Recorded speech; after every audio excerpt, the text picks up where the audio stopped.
Alrighty, second one for the day today. I'm enjoying this Cadbury breakaway to celebrate this breakaway civilization that's currently progressing around the world, in which we break away from the mandated lunatics and we all enjoy some Cadbury breakaway.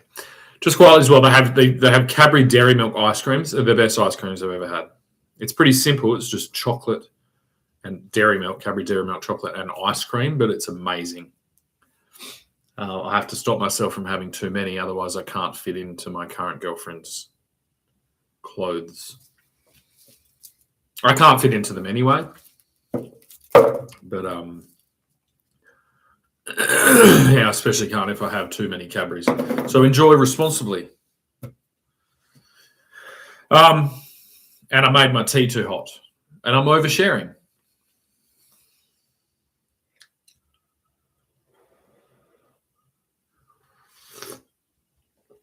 Just fucking oversharing. So I want to talk about what did I name this? Preventative eradication. Right. This is something to do with the biological sense, the environmental, the nature, the plants, the animals, all these things. This is something I've been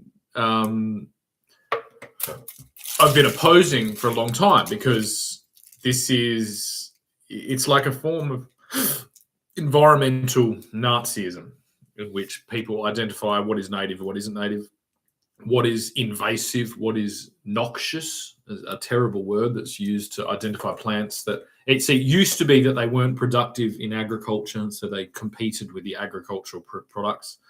And now it's just that, you can spray it, and they've got tons of the stuff. So spray away. And it leaves basically a denuded wasteland that nothing grows in except for the most rebellious, hardy, like resilient weeds. And then that amplifies the problem, because then they're like, oh my God, now there's only weeds, we need to spray more. It's like that's what happens. Anyway, that's in that environment. But what I wanted to describe was the online environment, to which I occasionally use the brilliant musical productions, sometimes film, all these things of other people. Right?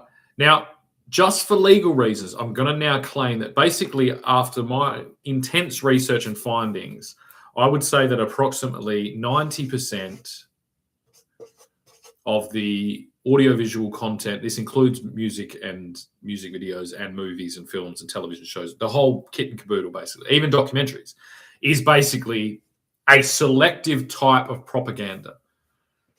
Okay. And because I identified that this has led to, the normalization of both child mutilation and genocide of children, like killing of babies, which is obscene. So all my defensive use of said content, musical or it's an example. I'm using it for the same purpose. I'm not using it for personal gain. And it's like, this is the complicated scenario. But either way, that's there, right? But that's not what I'm talking about. I'm talking about the two ways, the two levers, right? If you imagine you work at YouTube, or you work at the record industries, or the copywriting, whatever, or government, whatever it is, right? You have two levers to control what I may or may not be doing, using people's content, using people's music, right? This is like licensing, because you're supposed to get a license, a broadcasting license, and do all these things and get permission to redistribute and that stuff, right? But no one has determined where, when, how all of these constraints are, right? So each person is allowed to consume music, right? Now, the status quo, the norm of this condition, like for the majority of its existence, this licensing of music has existed on stereos, right? Outward projection of music. So obviously there is an identified license for personal use, right, that has the person identified and then an acceptable, area around them of outward bleeding, right? So it bleeds out. Right now, do you think that in the history, have we had, say I wanted to sit down and give a lecture to a group of people and there was the radio playing? It's like, could they intervene there? No, of course not. Right? Could I use reference material of films? All of these things. No. If I drive through a suburb and have 50 Cent playing, does everybody hear 50 Cent? Yes, they do. Right. If you're at the beach and all of these things, right, that exists. Now, on the top of that, are there countless DJs around the country reusing other people's music without any? Yes. Right. Are they using it to sell alcohol and drinks and themselves? Yes, they are. Right. Are they using it to sell political idea? Kind of, because they're condoning DJs, which should be condemned. Right. So DJing is its own ideology. You've got to understand it's like it's not the same as picking up a guitar and playing a cover. It's literally using their music, right? It is an ideology, and it's an ideology that is celebrated and allowed and perpetrated everywhere across the world, right? And there just aren't enough people, and it's too complicated to go out in the world and do this, right? But they're selling leisure. They're selling something familiar, a catchy beat, a constant loop, lights, all these things, and alcohol in an alcohol-rich environment, in a carefree environment. That's what they're selling, right? And they're unpoliceable. So do you get what I mean? If I went out and tried to be a DJ and do the talks like this that I'm doing, like the productions that I do in post-production where I add music and videos, right? No one really would listen because people are going out to forget about the world. Right, so it's like that's like opium. Right, now people have said that religion is the opium of the masses, and I'd say DJs are the drug dealers, and electronic dance music and nightlife DJ bullshit is the opium of the masses. Right, because unlike what I do, I'm telling a story and I'm using all the themes and using the music in the way that a score is directed in a film. The DJs usually the only thing they're trying to bring is a conducive environment to dance away your worries and your cares, right? Perhaps there is an argument that that's okay, right? But I think it needs to be identified as a complete ideological structure that is impervious to these copyright claims and to this restriction, and it is benefiting from the fact that it is meaningless, right? There's no purpose to it, and it's so easy to come by. It's like how many young people in our country go once a week to somewhere with a DJ and lights and thing compared to a religious or a political or a social organization. It's probably really high. But the thing is like that needs to be identified now as if it all happened. It's like that wasn't acceptable.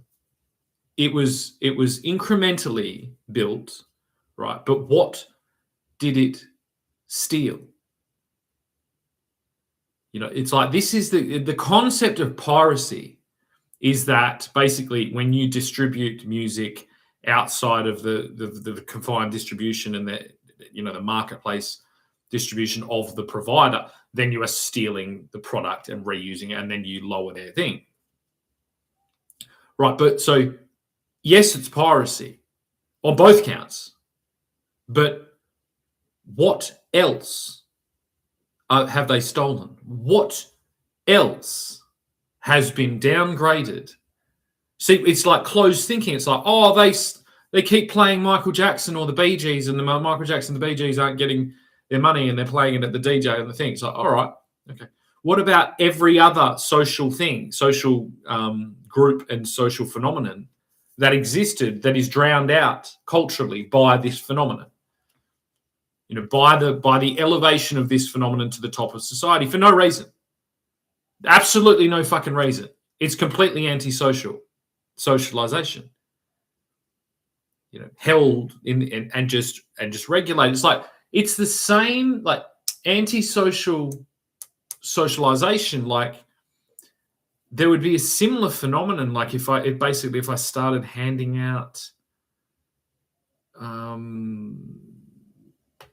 don't know, like mattresses, and I was like, it's sleep. I just start sleeping on the stairs of a shopping center. People are not going to want to step over people to get into the shopping center. It's going to lower the cost. This is the thing. It's like, but it's not a monetary value. They're not stealing. Well, they are, but it's majoritively a cultural theft, right? But we don't know how to actually legislate against cultural theft. An entire multiple generations have been their traditions and their culture has been stolen from them to provide them with nothing. And the people providing them with nothing are also stealing stuff. And the people that, may perhaps find themselves in a position to defend against that are not allowed to use the same tools. It's a mandating, it's an enforcement of a lopsided battle, of a lopsided combat situation. So I have to battle drugs, alcohol, hypnotism, fucking organized hypnotic music, and a carefree, reckless, nihilist celebration. How the fuck are you going to do that? Now, it's hard enough as it is, because you need to find your time. It's like, well, someone should really find what I'm doing. Naturally. And this is where it comes back to the two levers. So the two levers at the social media, including YouTube, most prominently YouTube, the two levers that they have, right, is they can restrict what you're allowed to put up, or they can restrict the amount of people that see you. Now, the problem to do with that second one is this whole internet thing is, and especially the social media, and especially this type of high level audio visual, is very new, right? So I am a person, right? Now the way that the DJs, because I'm guessing there originally was some pushback. So how do we now have a DJ situation around the world? Well, independent, and they celebrate this, so it's in there, and it doesn't necessarily mean that all DJs are bad. It means that if they have kind of occupied cultural space, due to and I think it's like a technical flaw. It's like a phenomenon to do with how, and I'm about to explain it, that has done untold damage to really important cultural elements. And it's like, but within the rush and the novelty and the enthusiasm of doing all of that, nobody noticed, because it's like it's a glowing tunnel of light. It's like, come to the light, and it's like we don't have, like, basically if you looked at an insect zapper thing that zaps insects, like if you watch that in slow motion, you could almost imagine that the insects are dancing around the light,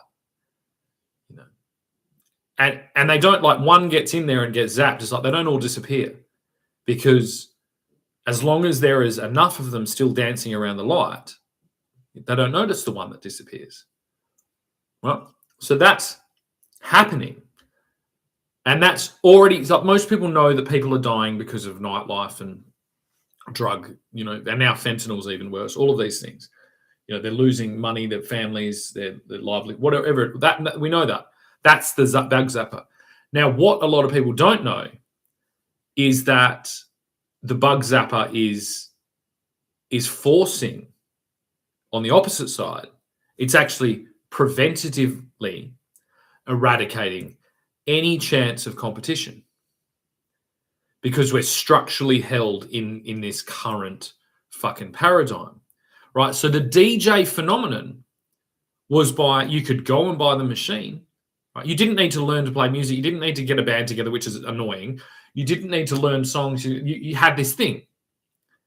That's why it took off. And then you could entertain an entire crowd and replace 5 people. That's why it took off. And there was so many of them that we couldn't regulate it. So basically it became like, well, each DJ has to be looked at as one person. And I guess what the thought was, well, how many people could they possibly be entertaining? And it was small, right? And then now we're at a stage where there's really large DJs. But they were entertaining a small crowd, and the patrons were happy because it was, you know, repetitive pop music and things like that, and you know, hypnotic, whatever. And the customers, everyone was happy, right? Because this is where it worked. Everyone was happy except for musicians and the entire history of music and every other cultural thing. But it was so slow and sneaky that it just came in. But it's basically, that's how it got in. It was by massive distributed operators of this technology replacing the pre-existing model, which was bands and musicians and orchestras and everything, basically. So my claim is that that's exactly where we are now. The problem is that there is no way to do this in the same way. So it's like, I'm here. I'm not actually trying to entertain people, but I did already encounter this phenomenon when I would do, if I literally sing a song, a cover song, it gets restricted on YouTube. So it's like already YouTube is being used in a way. So it's like YouTube is trying to prevent basically what happened with DJs happening again, but it's fucking it up. So it's like it's having an interaction with the real world, which the DJs have already taken over everything, and it's basically keeping us stagnated in this situation, because you can't experiment with anything in the same way. See, I'm like the anti-DJ. It's like when I do my things, they're political and they're religious and they're societal. They're a societal critique, and they're defensive actions. Basically, they're meant to identify how bombarded by propaganda we've been, including DJs, right? And then re-establish an interest in all of the thing. That's why I use so many different. It's like an eclectic mix of all things.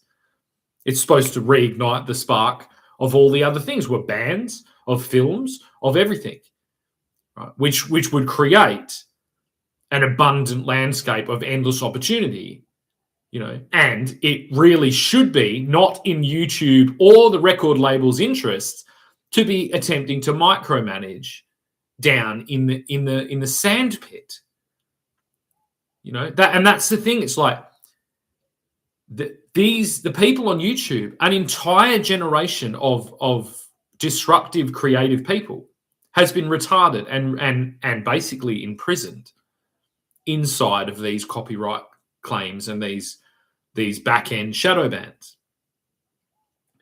right? With and then the power of the already established physical world, you know, that's like DJs got in through like the back door. They broke in through the fucking back door, right? But this system is preventing that happening again. And it's very tricky. It's like, why? See, of course there's new music going on. I can go and watch live bands. I can watch these things, right? That's important. But there is no, it's all too rigid for there to be any true kind of uprisings of artistic expression, because when you're already out live, you've got to appease to the crowd, right? And the crowd is already conditioned towards DJing. So it's like you can go and be a band and that will work, but it will only work for people that want to go and see a band, right? And that's not the state that the DJs walked into. So when the DJs entered the music, people wanted to see bands, right? And so the DJs just started playing fucking music in the background. You know, the bands were restricted to the licensed arrangements, but there was all types of parties and after parties and all of these, you know, underground fucking gigs and underground raves and all this shit. So people wanted more, right? But that's where I am. But it's in the digital sense, right? And they've locked it all up. So there's like warehouses abound. There's all of this space, you know, endless, literally endless space on the internet. But YouTube decides that no, you can't even fucking play it to your friends. You know, it's like, shouldn't we have a number? Like, when I've got consistently 500 people, you know, watching, that's really when, you know, it's not 5 people. You know, and it's like, so what you're doing, you are preventatively eradicating creativity, which is a crime against humanity. It's probably, I mean, the most offensive crime you could imagine. Creativity is the most human, it's the most beautiful human thing. It's like the weirdest part about it is that your entire platform, your entire money-making platform of YouTube is solely extracting and profiting from the creativity of human beings. But you are stalling us. You are keeping us locked in nothingness, absolute nothingness with these copyright laws. And it's because it's like, I don't know whether, see, you get YouTube offices and you get Universal or whoever the record cable company's offices are, and they're very close to each other. They can just phone each other up. Can you just do this? Right? That's how these decisions have been made. The protection, you know, simple decisions to protect the bottom line of certain industries. But that's not what made all of these people. Some of the most famous performers and musicians across the world, including DJs, right? So that's the thing. It's like, how much money now in the world, right, to give the devil their dues? It's like, how much money in the fucking world do DJs fucking make? Like, what is the gross domestic product of all DJs? You know, this includes festivals and all the combined things, you know, merch, alcohol sales, whatever, tickets, CDs, all everything all together. What is that combined gross domestic product of what was a disrupting technological fucking creative expression? And it's like, the problem is, right, if culturally, for some reason, there's a spark and this becomes dead, right, you've lost an entire generation, which means that the generation you might go and manage and procure, the young people, they're not real musicians because they're an island, because they've only witnessed the old stuff online, you know, and perhaps like the old guard continuously playing things, but no one just above them. It's not a continuous line because you basically blanked out an entire generation, my fucking generation. You blanked us off the fucking map because it was easy. You replaced us live with DJs and you replaced us online with old fucking nostalgia. which is everything now. It's like, how old is Nirvana? And anyone, if you look, I'm not talking about music. I understand there are bands created all across the map. I understand that. But I'm talking about cultural icons, cultural moments. There is a big fucking chunk in the middle where this just took over. This manufactured, but it's like not just manufactured. That was bad enough, but that was, forgivable. But it's like you planted fucking corn. That's the manufactured artist. And then you sprayed the entire fucking world with fucking Roundup. Preventative eradication of creativity. The thing that makes you all of your money.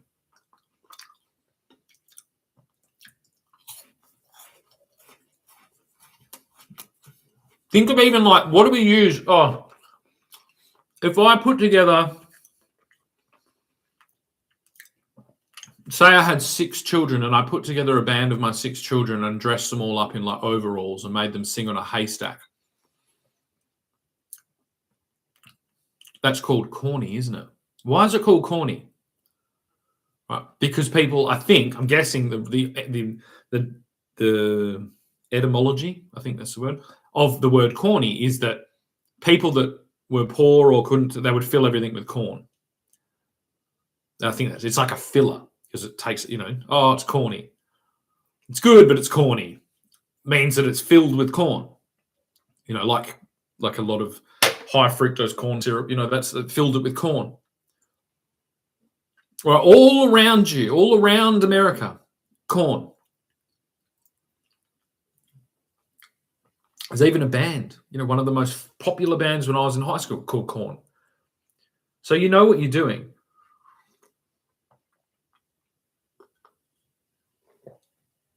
And the thing is, we already know.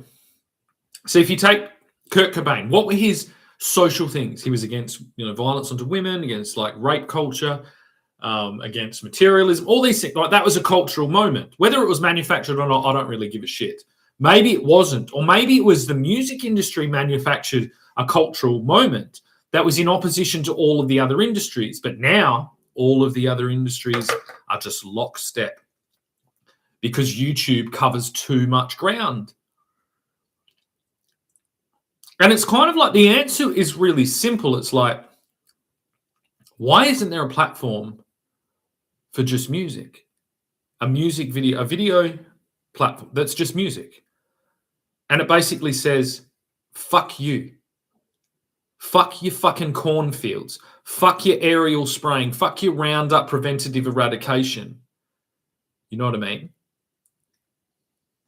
Fuck your slave encampment of dancing fucking dolls and Saturday Disney bullshit. And I'm just wondering, it's like, how exactly can you legally be making a fortune off the intellectual property of people like Kurt Cobain when Kurt Cobain now would 100% be dead, and more than likely is dead, and there's more than one of him, and all of his life's work is sitting on your fucking platform, and you don't even fucking know. And this kind of applies to every social media company. And then it gets to the point, it's like, this isn't a problem with the social media companies, right? It's a problem with, it is, but it's a combination problem. It's between the world, right? This move fast, break shit, right? That the thing when people would be creative, they would be trying to do something. There was only one way. That was through live. But live doesn't work. There is nowhere to play live, and nobody goes. And if nobody, and you have to do it online. So it's like you've built this relationship to make yourselves money, but And you've done it in the perfect way to cause the worst possible result. You know, a stagnated fucking, moldy fucking anaerobic fucking swamp of nostalgia. That's what you have.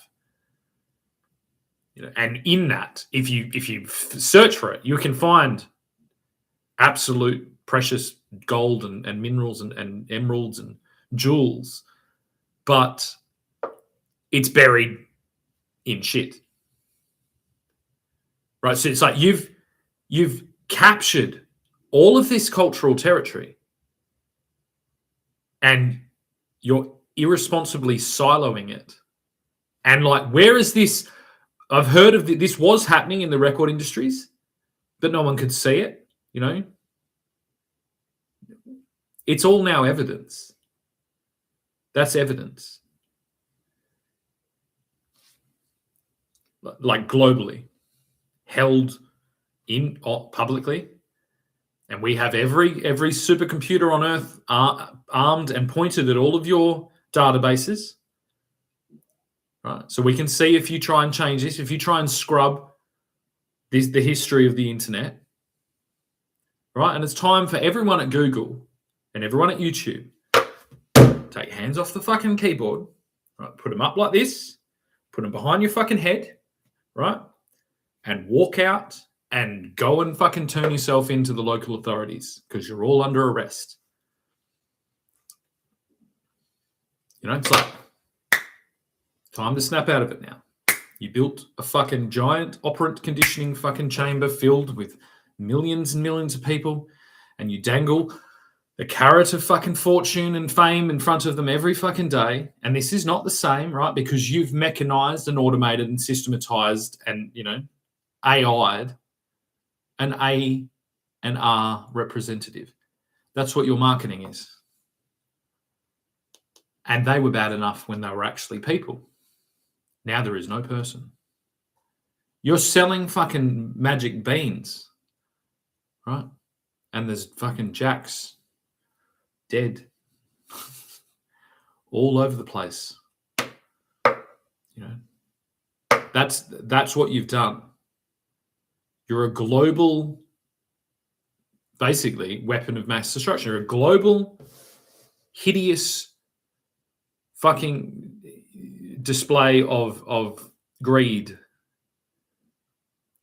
and it's like it's just colonization of the human species, of human culture, and you are the number one people that distributing this attack on colonization of the physical world, of physical regions. It's like, well, I mean, we only did that with culture.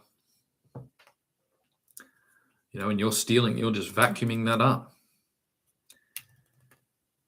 And that's the thing. It's like, what are these data centers? What are they holding? Well, it's like they're holding the culture of the world hostage. They're holding a lot of people's family photos, their entire memories, everything. That's evil. It's absolutely fucking evil. And that's the thing. It's like, dude, don't be evil. Well, you are. You are evil, right? So your databases are going to be maintained, and basically the job of the world, once they're woken up, once they're snapped out of this fucking YouTube fucking delusion, is we're going to, and especially Australian people, because we're really good at this, we're going to mine it. We're going to mine your databases for you, right? And we're going to show the world who you are by the people that you don't show the world. It's like if I had an experimental fucking breeding facility of fucking pigeons, right? Genetically modified and fucking hypnotized and pigeons.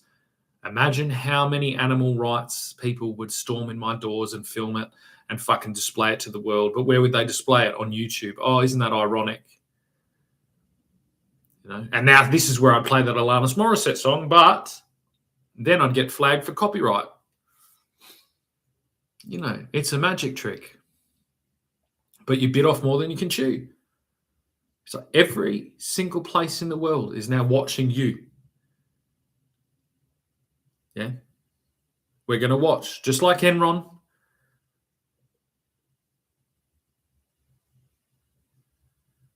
just like Madoff, just like the financial, all of it, except this time it's not just money.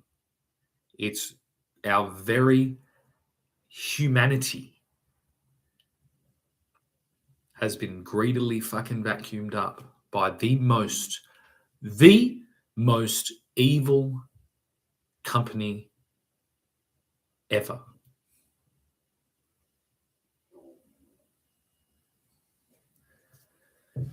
And this is where I would symbolically, destroy my Google phone right now. But I need it because it's got evidence on it. So you'll just have to imagine it is already broken.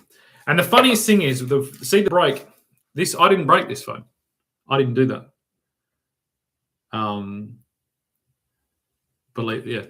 That's not from me. That was done by 2 police officers who in retaliation to my trying to defend myself for sharing photos of my own children, they broke my phone screen. So that the 2 weeks I spent in maximum security, I got out and found my phone and went, oh yeah, they broke my phone. And on that phone and in a few other places, I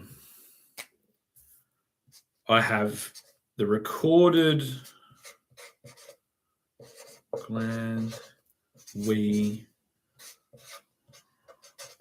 evidence